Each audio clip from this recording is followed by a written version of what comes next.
Hello everyone आज गोटे poem पढ़ा गोटे कविताटी इच्छाधीन ओडियार तांको किए बोलो थाई गो तार कवि होउछंती गौरचरण अधिकारी। एई कविताटी आमको आध्यात्मिक भावना शिक्षा देबा सहित पुराण प्रज्ञार मध्य परिचय देइथाय। पुराण विषय रे बहुत गुड़ाए कथा आमको जणई थाए। भगवान हेउछंती श्रेष्ठ करुणामय। भक्तों पाई केही केही तांको परम दयालु हरि बोली कही थांती।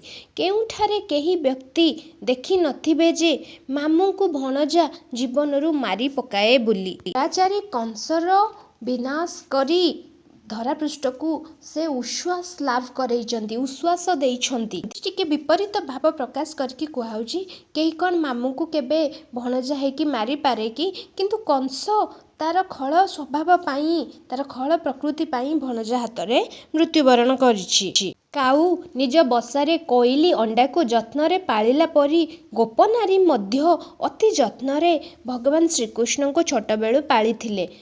किंतु एसबु छाड़ी से मथुरा नगर को पलई गले। भगवान चंडीपुरु कन्या को घेनी जाइथिले, जहा फଳରେ शिशुपाल वीर बर बेश धरी आसीथिला लज्जारे फेरी जाइथिला। रामचंद्रंकर सुंदर रूप को देखी सुपर्णेखा मनरे तांक प्रति कामनार अर्थात प्रेमर भावना जाग्रत करिकी आसीथिला। रामचंद्रंक पत्नी हेबार आशा नहीं आसीथिला, किंतु ताहार नाक काटी देबारु हतभागिनींक भଳି फेरी गला। बैलोचन हेउछि असुर राजा बलिंकर पिता।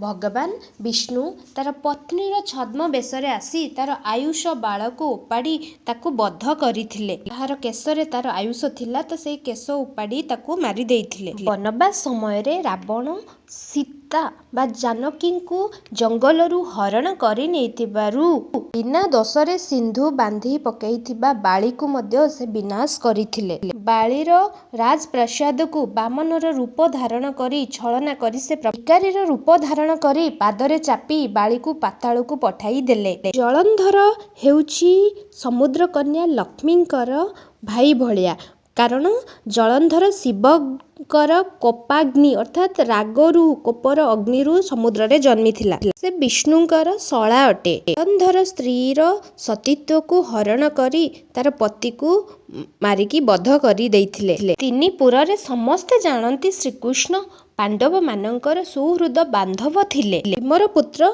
बेला बली को बा बेलाल सेन को से चक्रांत करी कृष्ण बध करी देइथिले। पुत्र हत्या खबर सुनी गुरु द्रोण ज्ञान हराई बसिथिले।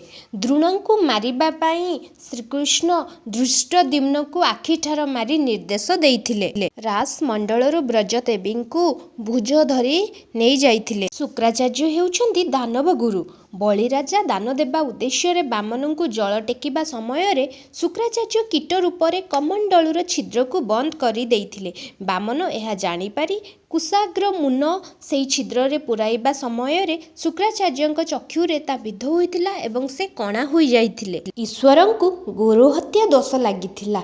कपिला गाई तपस्यारत शिवंकर कोष बिड़ा को खाई देइथिबारु महादेव त्रिशूल द्वारा ताहार मुंड काटी देइथिले। फଳରେ महादेव को गुरु हत्या दोष लागिथिला एवं से कैलासरु निर्वासित होइथिले। षंडासुर हेउछि कंस पठाइथिबा गोटे असुर। षंड बेशरे कृष्ण को मारिबा पई तांको गोरु गोठ भितरे लुचिथिबा बेले कृष्ण ताहा जानि पारी तार सिंह धरी ताकू कचाड़ी मारिथिले। एठी से षंडासुर को मारिला बेले पाप पुण्यर विचार करि नथिले। गुरु को मारिले पाप हेबो कि पुण्य हेबो किछि विचार न करी बहुत कौतुक रे ताकू मारिथिले। नारी माने जेतेबेले दलबद्ध होई खेल कौतुक सह स्नान करुथुले सेई समय रे श्रीकृष्ण सेमानंकर वस्त्र को चुराई वृक्षरे बांधी देइथिले। आ फଳରେ गोपनारी माने निजर महत्व हराइथिले। एहिपरि अभिमान भरा अभियोग माध्यम रे श्रीकृष्णंकर निंदा गान करिबाकू जाहि प्रकारांतरे कवि तांकर परम दयालु भाव को प्रतिपादित करने सतत चेष्टित होइछंती।